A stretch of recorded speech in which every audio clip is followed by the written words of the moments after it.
तो दोस्तों, कैसे हो आप सभी लोग। उम्मीद करता हूं सभी अच्छे होंगे। तो दोस्तों, आज का एपिसोड तो आप सभी लोगों ने देख ही लिया होगा।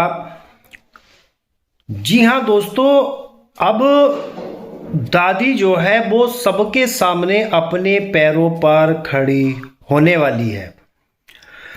दरअसल दोस्तों, राध्या को नीचा दिखाने के लिए दादी उसके खिलाफ जो साजिश करती है, अब वही साजिश दादी पर उल्टी भारी पड़ने वाली है।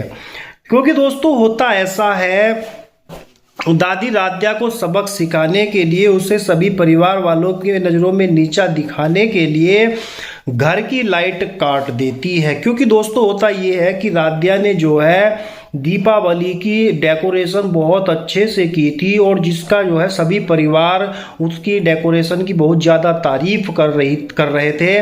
तो दादी से ये बात हजम नहीं होती है।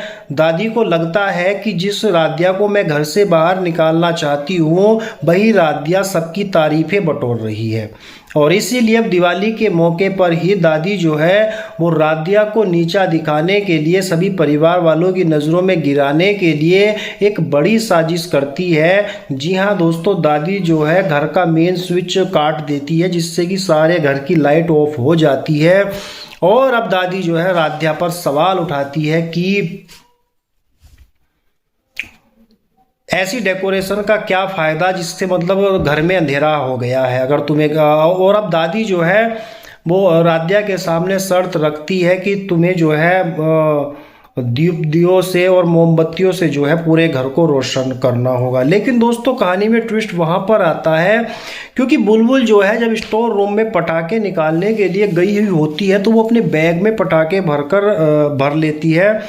लेकिन इतने में राध्या जो है बुलबुल के पास पहुंच जाती है, और हड़बड़ाहट में बुलबुल वो बैग वहीं पर सोफे के पास में गिरा देती है।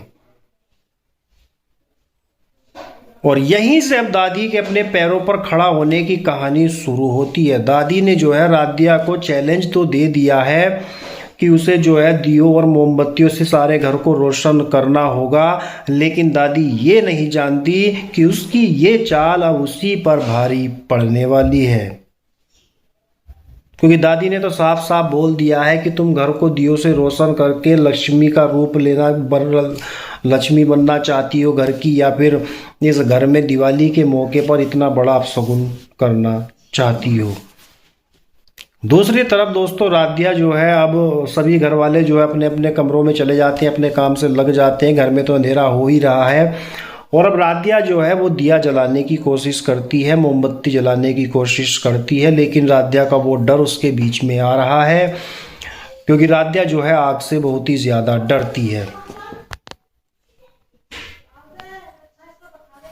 काफ़ी कोशिशों के बाद भी राध्या जो है वो दिया और मोमबत्ती नहीं जला पाती है। जहाँ सभी घर वाले जो है तैयार होकर अपने अपने कमरों से बाहर आ जाते हैं महालक्ष्मी पूजन के लिए, लेकिन राध्या से अभी तक एक मोमबत्ती तक नहीं जली है। लेकिन फाइनली दोस्तों हिम्मत करके राध्या वो मोमबत्ती जला तो देती है, लेकिन दोस्तों वो मोमबत्ती जलने के बाद राध्या के हाथों से छूट जाती है डर के मारे, और वो सीधा जो है जो बुलबुल ने पटाखों का बैग गिराया था उसमें जाकर लग जाती है। और दादी जो व्हील चेयर पर बैठी हुई होती है वो उन पटाखों के पास में ही बैठी हुई होती है, और दादी को जो है वो पटाखों से बहुत ही ज़्यादा डर लगता है। जैसे ही वो पटाखों में आग लगती है तो पटाखे फूटते हैं, और अब दादी अपने पैरों पर डर के मारे खड़ी हो जाती है। और इतने में ही घर की लाइट भी आ जाती है। लाइट आते ही सभी लोग दादी को अपने पैरों पर खड़ा हुआ देख लेते हैं। दादी को अपने पैरों पर खड़ा देखकर राध्या समझ जाती है कि दादी जो है ये सब ड्रामा कर रही थी। जी हाँ दोस्तों, अब दादी का असली चेहरा जो है वो सबके सामने आ चुका है कि दादी ने जो है राध्या को फंसाने के लिए ही ये सारा ड्रामा किया था। जहाँ अब जो जितने भी घर के लोग हैं जो राध्या से नफरत करने लगे थे धीरे धीरे, अब उनके दिल में राध्या के लिए और भी ज़्यादा इज्जत बढ़ने वाली है। तो दोस्तों आप कितने एक्साइटेड हो अगला एपिसोड देखने के लिए, हमें कमेंट करके ज़रूर बताइएगा। आज के वीडियो में सिर्फ इतना ही, मिलते हैं नेक्स्ट वीडियो में।